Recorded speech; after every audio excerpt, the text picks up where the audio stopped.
እንደ እግዚአብሔር ያለ ማን ነገር የዚህም ቤተሰብ በዚህ ቤተሰብ ላይ የደረሰን ሐዘን በዚህ ቤተሰብ ላይ የመጣን መከራ በድንገት የደረሰን ነገር እግዚአብሔር ይጠብቃችሁ ሁላችሁ። ሰሞኑን ኢትዮጵያን ወክላ በአውሮፓውያኑ 2026 ሚስ ወርልድ የቁንጅና ውድድር ላይ የምትሳተፈው ሩት ይርጋለም ታላቀት የሆነችው ቅዱሳን ይርጋለም እንግዲህ ታግታ መገደሏ ተሰምቶ ብዙዎችን አስደንግጦ እንደነበረ ብዙዎቻችሁ ሰምታችኋል ብዬ አስባለሁና ከዚህ ግድያ ጋር በተያያዘ ታዲያ ፖሊስ ዝርዝር መረጃውን ያወጣ ሲሆን አንዳንዶቹን ጉዳዮች ግን ለህዝብ እንኳን ለመናገር የማይመቹ ሁኔታዎች ሲል ፖሊስ ገልጿቸዋል። ከዚህ ግድያ ጋር በተያያዘ የሩት የቅርብ ጓደኛ ጨምሮ 10 ተጠርጣሪዎች በቁጥጥር ስር መዋላቸውን የአዲስ አበባ ፖሊስ ያስታወቀ ሲሆን በግድያው የተጠረጠሩት የሩት የቅርብ ጓደኛና ፍቅረኛዋ ከሌሎች 8 ተጠርጣሪዎች ጋር በመቀናጀት ሟችን ጭካኔ በተሞላበት መልኩ በመግደል እንደተጠረጠሩ ፖሊስ ይፋ አድርጓል። የአዲስ አበባ ፖሊስ ዋና ጠቅላይ መምሪያ የህዝብ ግንኙነት ኃላፊ ኮማንደር ቶማስ እሸቴ ተጠርጣሪዎቹ ግድያውን የፈጸሙት ገንዘብ ለመቀበል በማሰብ መሆኑን በሰጡት ቃል እንዳመኑ አስረድተዋል። የገንዘብ ችግር አለብን፣ ያንን የገንዘብ ችግር ለማቃለል ይህንን ወንጀል ፈጽመናል በማለት ተጠርጣሪዎቹ ለፖሊስ በሰጡት ቃል ማስረዳታቸውን ገልጸዋል።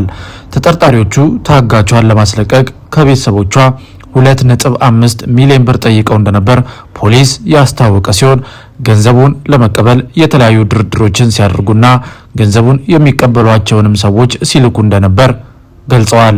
እድሜዋ 30 የነበረው ሟች ቅዱሳን ይርጋለም የልብስ ዲዛይነር ስትሆን በተጓዳኝም የተለያዩ የጌጣጌጥ ስራዎችን ትሸጥ ነበር። ተጠርጣሪዎቹ ድርጊቱን ስለመፈጸማቸው በሰጡት ቃል እንዳመኑ የተናገሩት ኮማንደር ቶማስ ወንጀሉን በየትኛው ቦታና በምን አይነት መንገድ እንደፈጸሙት እማኞች ባሉበት ቦታው ድረስ መርተው በመውሰድ ማሳየታቸውን አረጋግጠዋል። በምርመራው ወቅት የነበረውን ሂደት እንደ እማኝ ቀርቦ ሲከታተል የነበረው የሚስ ወርልድ ኢትዮጵያ የቁንጅና ውድድር አዘጋጆች ተወካይ አቶ አበባው አበበ እንዳሉት በወንጀሉ ከተጠረጠሩ ሰዎች መካከል አንዷ ከ9ኛ ክፍል ጀምሮ የሩት የቅርብ ጓደኛ የነበረች ናት። ሩት ከተጠርጣሪዋ ጋር በጊዜ ሂደት ጓደኝነታቸው እየጠበቀ በመምጣቱ እንደ ቤተሰብ በመቀራረብ ጭምር ይተዋወቁና ይጠያየቁም እንደነበር ያብራራሉ። ነገር ግን ከባለፈው 1 ዓመት ወዲህ በመካከላቸው በተፈጠሩ የተለያዩ አለመግባባቶች ምክንያት ግንኙነታቸውን አቋርጠውና ተራርቀው እንደነበር ተናግረዋል። እንደ እግዚአብሔር ያለ ማን ነገር የዚህም ቤተሰብ በዚህ ቤተሰብ ላይ የደረሰን ሐዘን በዚህ ቤተሰብ ላይ የመጣን መከራ በድንገት የደረሰን ነገር እግዚአብሔር ይጠብቃችሁ ሁላችሁ። ይሄ ቤተሰብ በድንገት የደረሰበት ሐዘንና ስብራት እኔ ተናግሬ የማጽናናው ሳይሆን እርሱ መድኃኔዓለም ያጽናናቸው። ደግሞ እውነተኛ አጽናኝ ስለሆነ ያጽናናቸዋል። መጽሐፍ ቅዱስ ከመወለድ ቀን የሞት ቀን ይሻላል ይላል። እኔ እዚህ አሁን የተፈጠረው ነገር ላይ ሁላችንም ደንግጠን ያዘንነው ለሟቿ ነው አይደል? ሟቿ በዚህ በምድር ላይ ኖረችም አልኖረችም ቀጥላ ረጅም ዓመት ብትኖርም መሞቷ አይቀርም። የሚያሳዝነኝ ገዳዩ የሚያሳዝነኝ አጥፊዎቹ ነው። እነሱን የወለደ ማህፀን፣ እነሱን ያጠባጡ፣ እነሱን ያሳደገ ወላጅ ያሳዝነኛል። እኛ ከተጠቂዎቹ ወገን ሆነን ያለና ግን ዝም ብላችሁ አስቡት። የእናንተ ልጅ ሰው ገሎ ቢሆን የእናንተ ልጅ ድንገት የሰው አጥፎ ቢሆን ብሎ ማሰብ ያስፈልጋል። አባት እኛ ተበዳይ ነን። እግዚአብሔር ሁልጊዜ ከተበዳዮች ጎን አለ። አርብ ሐምሌ 10 2018 ዓ.ም የሩት የቀድሞ ጓደኛ ማንነቷን ደብቃና በሌላ ሰው ስም በመጠቀም ለቅዱሳን ደውላለች። ደዋያም 2 ወር ያለፈውን የሩትን ልደት ሰርፕራይዝ ለማድረግ እንዳሰበችና ሟች የምትሸጣቸውን ጌጣጌጦች መግዛት እንደምትፈልግ ገልጻ ትቀጥራታለች። ቅዱሳንም ጉዳዩን በማመን አርብ ረፋድ አካባቢ ሜክሲኮ በሚገኝ ጭማቂ ቤት የተገኘ ሲሆን በቦታው ስትደርስ ግን የቀጠራት ሰው በሌላ ሰው ስም የደወለችው የእህቷ የቀድሞ ጓደኛ ናት። አቶ አበባው እንዳሉት ተጠርጣሪዋ ከዚህ ቀደም አስቀይሜያችሁ ስለነበር እውነቴን ብነግርሽ አትመጭልኝም ብዬ በማሰብ ነው በሌላ ሰው ስም የደወልኩልሽ ትላታለች። ሟች ቅዱሳን በበኩሏ እናትሽ ታማ በነበረበት ወቅትም ሆነ ስታርፍ መተናን ጠይቅሽም ነበር ወይ? ስለዚህኛ ምንም አልተቀየምንም በማለት እንደመለሰችላት አስረድተዋል።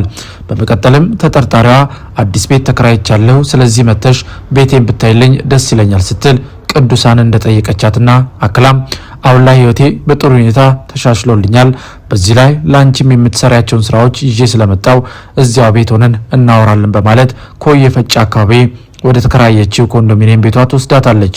በአዲስ አበባ ፖሊስ መረጃ መሰረት ተጠርጣሪዎቹ ቅዱሳንን ካገቱበት ኮዬ ፈጬ ከሚገኘው ኮንዶሚኒየም ሌላ ቤት በመከራየት አዘዋውረዋል።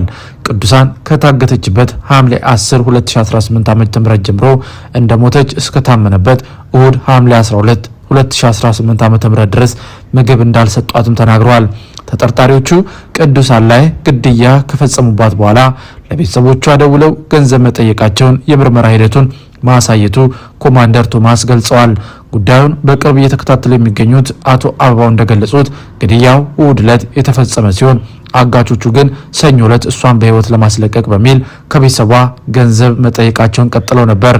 የሩት የቀድሞ ጓደኛና ፍቅረኛዋ ቅዱሳንን በግፍ ለመግደል የወሰኑበት ዋና ምክንያት ካየችሽ ስለምታውቅሽ ልታስይዘን ትችላለች ብለው በመስጋት እንደሆነ ያስረዳሉ።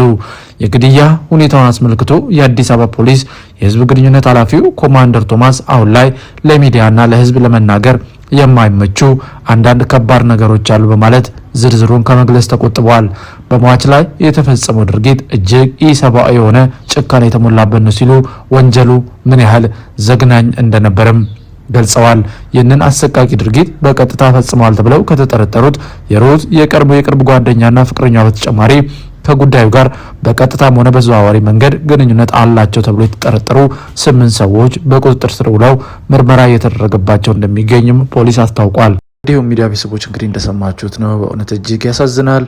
ለሞዴል ሩት ይርጋለም እና እንደዚሁም ቤተሰቦቿ፣ ወዳጆቿ በሙሉ መጽናናትን እንመኛለን። በዛሬው ፕሮግራማችን ይህንን ጉዳይ ለእናንተ አቀረብን። በፕሮግራማችን ላይ ያላችሁን ማንኛውንም ሀሳብና አስተያየት ልትሰጡን ትችላላችሁ። እኛም ደግሞ እናንተ ብትሰሟቸው ብታውቋቸው ያልናቸው መረጃዎች በአዲስ አቀራረብና ይዘት ወደ እናንተ ማቅረባችንን እንቀጥላለን። የምንለቃቸውን ቪዲዮዎች ላይክ እና ሼር፣ ቻናሉን ደግሞ ሰብስክራይብ እያደረጋችሁ ቤተሰብ እንድትሆኑ እየጠየቀን በእርግጥ በምንሰጣችሁ መረጃዎች አምናችሁና ፈቅዳችሁ ቪዲዮቻችንን ላይክ፣ ቻናሉን ደግሞ ሰብስክራይብ በማድረግ ከ43000 በላይ ሰብስክራይበርስ እንድንደርስ ስላገዛችሁን ምስጋናችን ላቅ ያለ ነው። በሚቀጥለው ብትሰሟቸው ብታውቋቸው ባልናቸው አዳዲስ መረጃዎች እስከምንገናኝ በያላችሁበት የዓለም ጥግ ሁሉ የጌታ ሰላምና ፍቅር ከሁላችሁ ጋር ይሁን እያለን በዚሁ ተሰናበትን። መልካም ጊዜ ይሁንላችሁ።